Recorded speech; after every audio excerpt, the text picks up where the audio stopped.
and welcome to Healthy Living in Lowell. I'm Kate Elkins, and I work at the Lowell Health Department, and I'm welcoming you today to our show that's all around our health priorities in the Lowell area.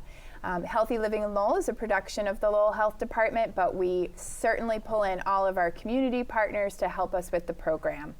So today I am so excited. I have some of my favorite ladies on the show. I have Kerrie D'Entremont and Lisa Taylor-Montminy. They're going to tell us a little bit about themselves, and then we're going to talk all about the needs assessment that's just been done.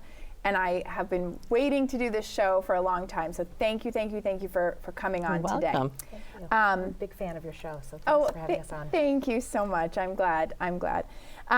Kerrie, do you want to start? Tell us a little bit about yourself. Sure. And your organization. Sure. Thanks, Kate. I am the Executive Director of the Greater Lowell Health Alliance. And our main priority is to identify and address our greatest health concerns and really bring people together to address these issues. And Greater Lowell Health Alliance is not just Lowell, as the title, as your organization title says. So what communities do you oversee? Wow, you're going to make me say all 8 of the communities. So we handle Greater Lowell, which includes the towns of Lowell, Chelmsford, Dracut, Dunstable, Billerica, Tingsboro, Tewksbury. Westford. Who am I missing? Westford. Thank you. You did it. Sorry. I was thinking I was going to miss somebody, but. Well, that's amazing. Lisa, tell us about yourself, your role at the hospital. Sure. So thanks, Kate, for having me. So I'm Lisa Taylor-Montminy, and I'm Community Benefit Manager at Lowell General Hospital. So I think everyone knows Lowell General Hospital with our 2 campuses, Lowell General Main and Saints. But there's a lot of goings on inside the hospital not clinically related. And so my department is Community Health and Wellness. And so we oversee different healthy programs in the city. We're responsible for the needs assessment that we're going to talk about in a little bit. And we're also responsible for providing programming to address the health needs in our community. Awesome. Thank you again. So I'll start with Lisa. You just mentioned it a little bit, a needs assessment, but there is a brand new report that came out this year, 2019. Yes. And by the time this show airs, it'll be the new year. And it will have just been published. So tell us about the new report that came out. Sure. So we're very excited. Obviously, all of us, the 3 of us at this table, and a lot of other people worked really hard on this.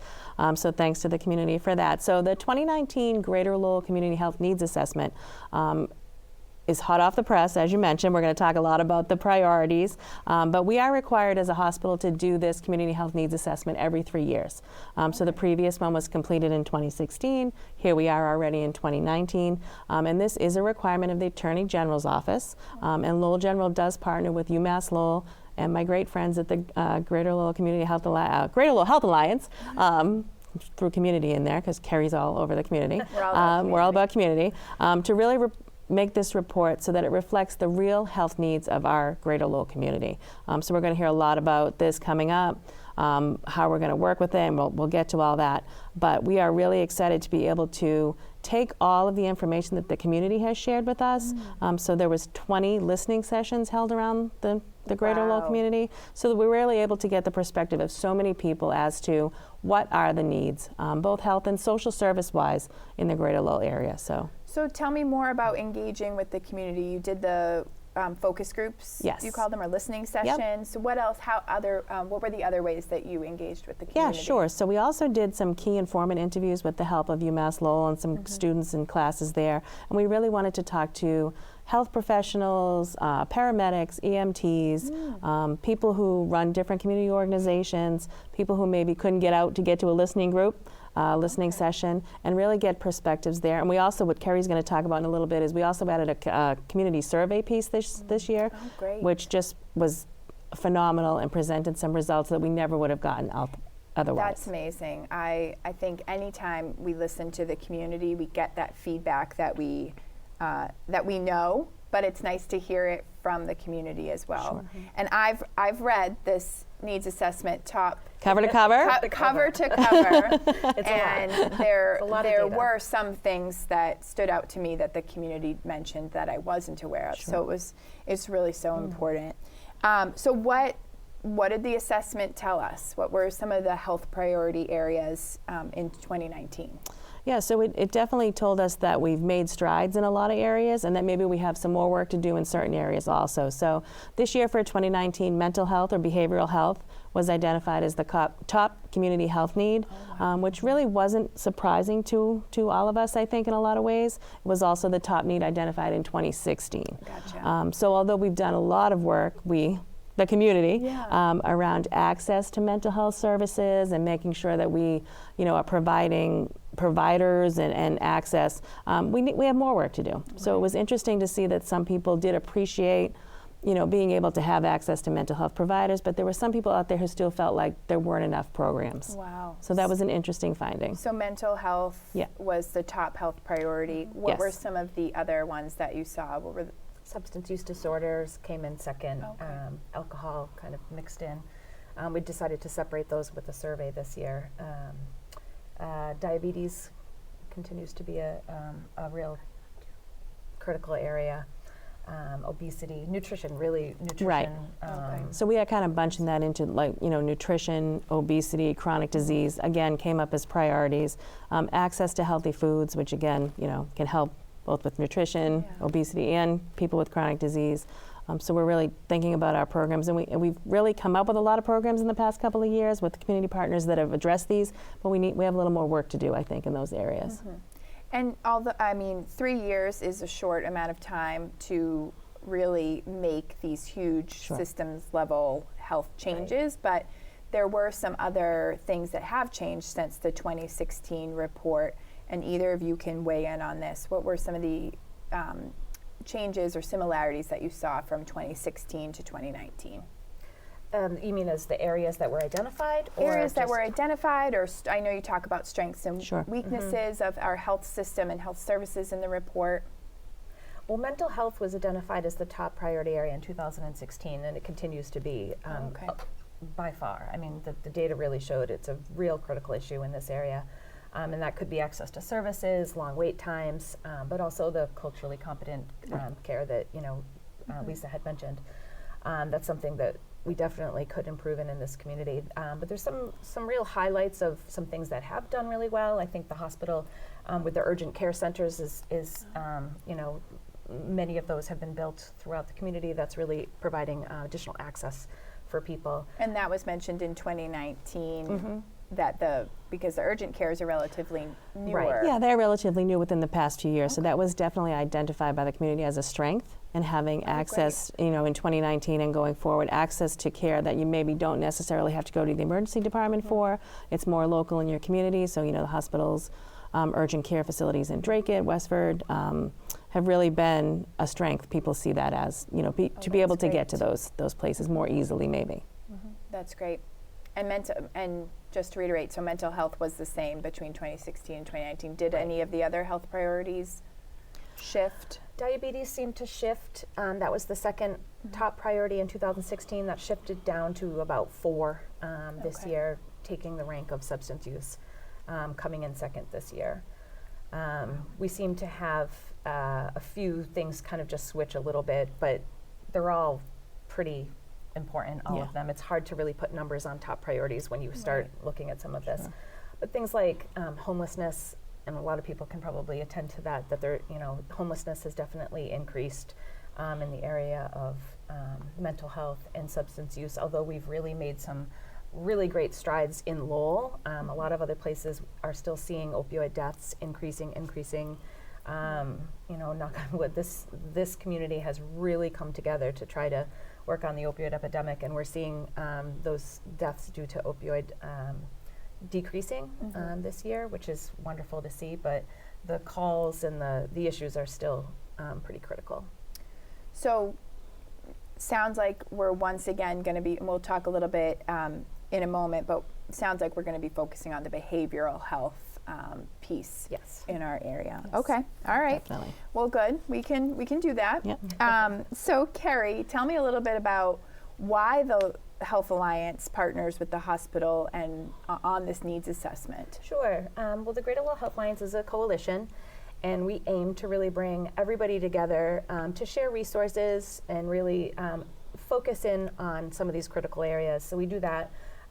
We use the assessment, obviously, to help us identify those critical areas, And then we take that process and turn it into a community health improvement plan.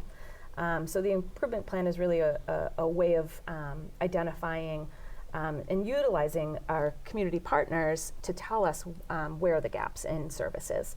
And it becomes a real work plan for our community. So we see the needs assessment as a real value to our community partners. It helps validate the work that they're doing. It really shows that, you know, additional work is needed in certain areas. It also brings additional funding into our community, which is wonderful, by giving our community partners that local data. It's a lot easier to find statewide data than it is local data. So to me, this is one of a critical, really, really very important assessment. Along with, you know, the hospital does the community health needs assessment, CTI does a community assessment too, and really just looking at those two combined really gives us a lot of local data. So if so Lisa mentioned that the hospital is required to do this report.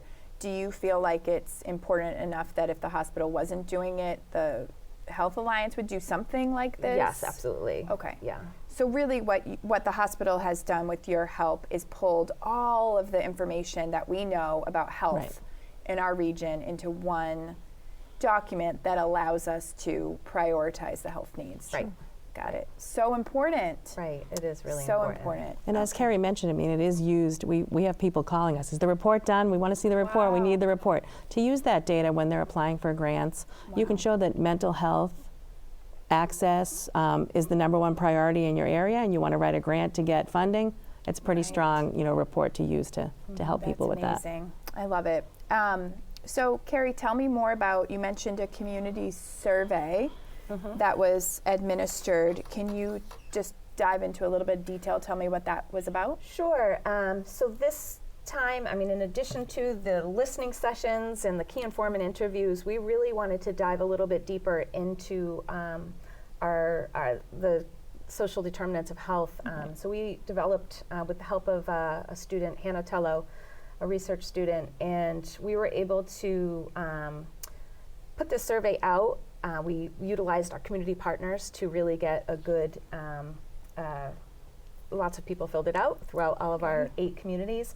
And we were happy for the first time. I think we had over 1,300 people fill out the survey, which was excellent. Great. Amazing. And what we're able to do with the survey is really look at each of our 8 communities separately and really identify what are the issues that within those communities people are concerned about. And it's been really wonderful tool to go back to those communities and to educate the leaders in those communities and talk about some of those issues and where they should be addressing some of their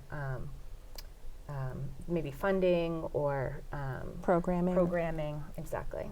That's great. And so this was the first time that you had a component of the needs assessment that really went out into the community and asked residents specifically how they felt their own health was, right? And I imagine there's questions about how they saw the community's health, things like that.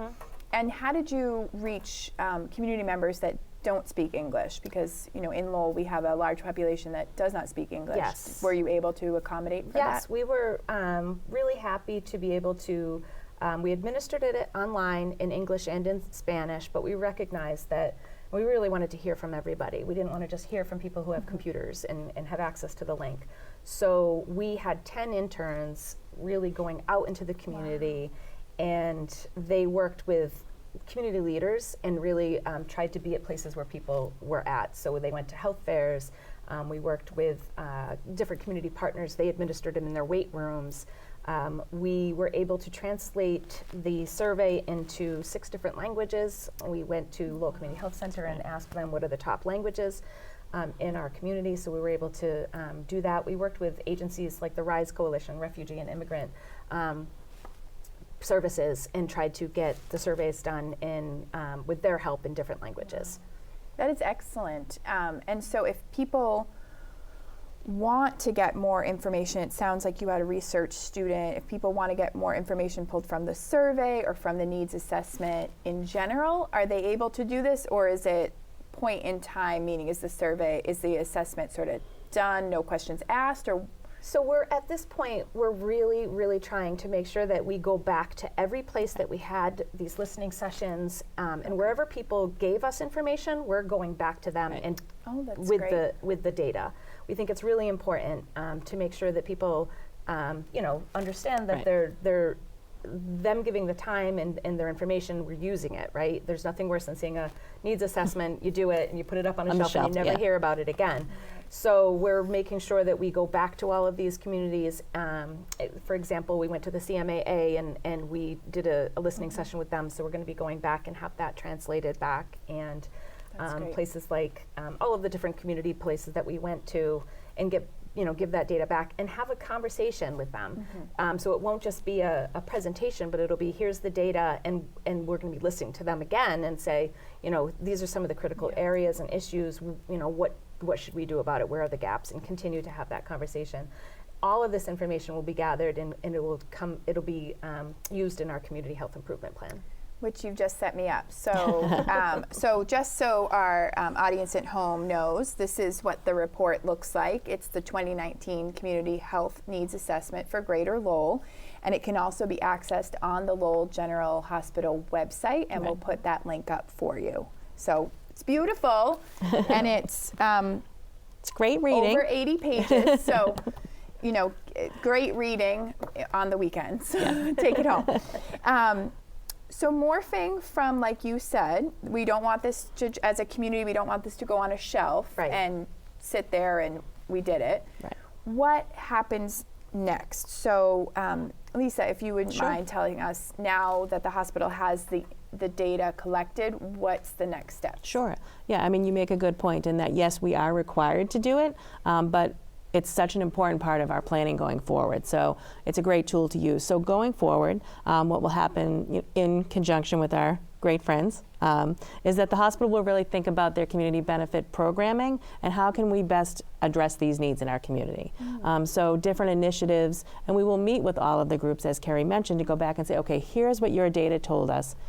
Here's what we're thinking about as some programs to help. What do you think? Is there an agency already doing this that we can partner with? Is there a need that you can identify that we really should focus on? So we're really it's gonna be a live document. I mean, we're gonna take this document and really figure out how can we, as an institution in the city that reaches out beyond the city of Lowell, how can we be most impactful and assist our community and around both health issues and the social determinants of health. I mean, Kerrie mentioned homelessness, mental health access, and so we really take this as the first step, and then moving forward into how can we use our community benefit programs and funding to really address these issues and make a difference.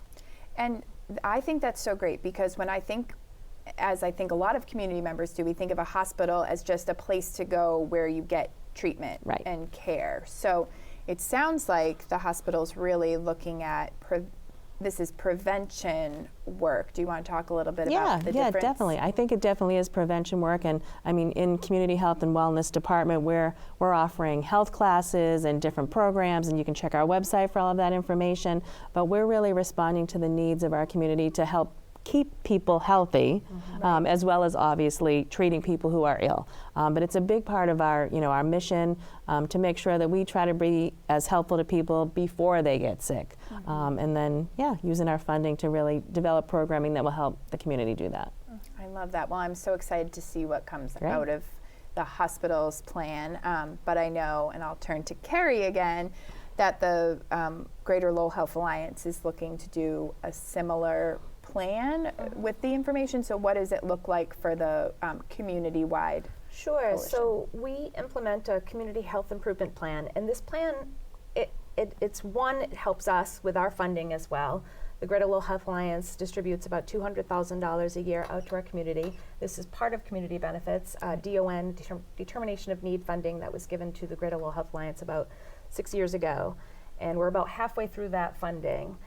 So this process of developing a community health improvement plan also helps us streamline our where our funding goes. So we're really excited to be able to embark again on a 2020 community health improvement plan. This plan, we aim to use this plan, like I said, not just for the Alliance and not just for the hospital, but for all of the community to look at and to identify what they can do, with where we need to focus our efforts. And it really does become a roadmap for the next 3 years of where our funding goes and where our efforts go through our task forces. Mm-hmm. Can you just tell us a little bit about the task forces and what you mean?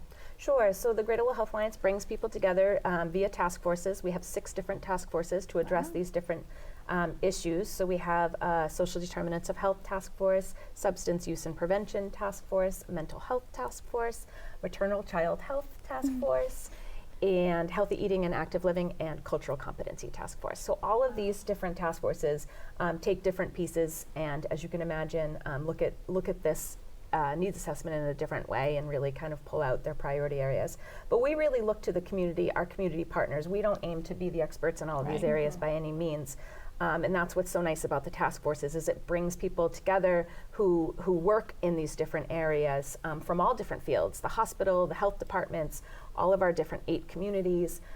Having these experts at the table really helps us streamline our efforts and really identify those gaps that we mentioned and the way that the funding should be appropriated. So it's a wonderful process. And 2017 was the first time that we did this community health improvement plan. And so we're really excited to have accomplished so much. We look at the plan and like I said, it was a really nice roadmap for us, and we were able to accomplish, and pardon the pun, but like chip away at all of these different things as a community.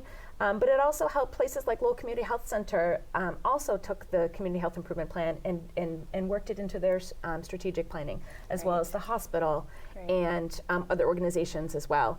And then I, to take it even further, some of these organizations were able to highlight the CHIP and were able to get additional funding from places like Fallon Health, who look at places that have community health improvement plans and look at collaboration, organizations and communities working together. I love it. So instead of each agency, we have so many health and social service agencies in Lowell and in Greater Lowell.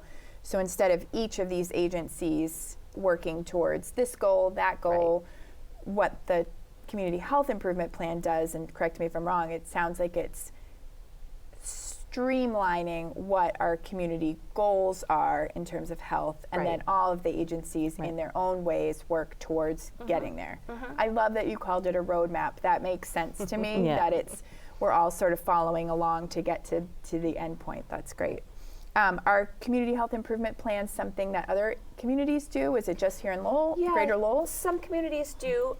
We actually looked at Worcester. They had started one in 2011. Went back when we were doing our 2017 community health improvement plan. We actually had them come up and talk about what they'd been able to accomplish and really get our community energized. And at that time, we had hundreds of people there, and so we're really looking forward to engaging hundreds of people again for this process. Wow. So it sounds like the community agencies will definitely be involved. Are there ways for community members, individuals, to get involved? Yeah, there's all of our task force meetings are always open to the public. Anyone's welcome to attend a task force meeting. We do have these we have a community calendar on the GreaterLowellHealthAlliance.org website. And you can always check out the community calendar to see when our task force meetings are, but they're consistent. They're the same time every month. People are always welcome to come, but there's other ways. We hope that this next community health needs assessment will really identify things that people can do on their own as well, like advocacy and really some policy work. Oh, that's great. So what, before we wrap up and before we tell people where to go for more information, anything that we forgot to mention about either the needs assessment or the community health improvement plan? I mean, I think just, to let people know, like you said, there are ways to get involved. So members of the community, definitely check the websites for, this information. Our contact information, I'm sure, is going to be shared later on. But, at the hospital, we're going to be publishing our community benefit implementation plan. Great. That will be on our website as well. So we really look for community input. And, Kerrie is modest about the task forces that the Greater Lowell Health Alliance, manages and runs, but they're a great way also to get involved. I have the pleasure of co-chairing the Social Determinants of Health task force, and we're always looking for community members who want to get involved. So there is definitely ways to have your voice heard. And I'm a little biased too, because I am one also of the chair. co-chairs of the mental health task force, and I can really say that we're doing some really good work. And sometimes it's the work that maybe individual agencies don't have the capacity to do on their own. So it's nice when we all come together to move towards those health priorities. Right. And even through our grant process, it's really about, everything that we do is about sharing those resources and not reinventing the wheel. Right. It's really important that this community is so very rich in resources, but sometimes people are working so hard in their silos and trying to, they can accomplish a lot more by coming together and really working together on these issues. This is great. Well, I'm so excited. Once again, if you'd like information on the Community Health Needs Assessment of Greater Lowell for 2019, go to the Lowell General Hospital website. You can also see the past reports there, and as Lisa mentioned, coming soon, the hospital's implementation plan, how they plan on working towards those health priority areas. And separately, there's a lot of words. If you're interested in the Community Health Improvement Plan for Greater Lowell, which will come out in 2020, visit the Greater Lowell Health Alliance website and you can find the information there. And thank you so much to my lovely guests. Thank you for having us. Ladies that came on the show today.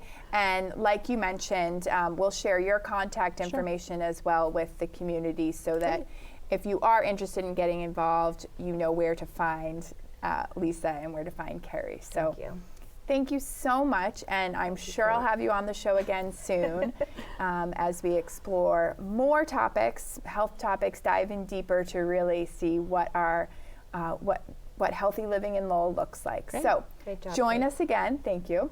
Join us again next month as we explore a new health topic on healthy living in Lowell, and thank you so much for joining us today.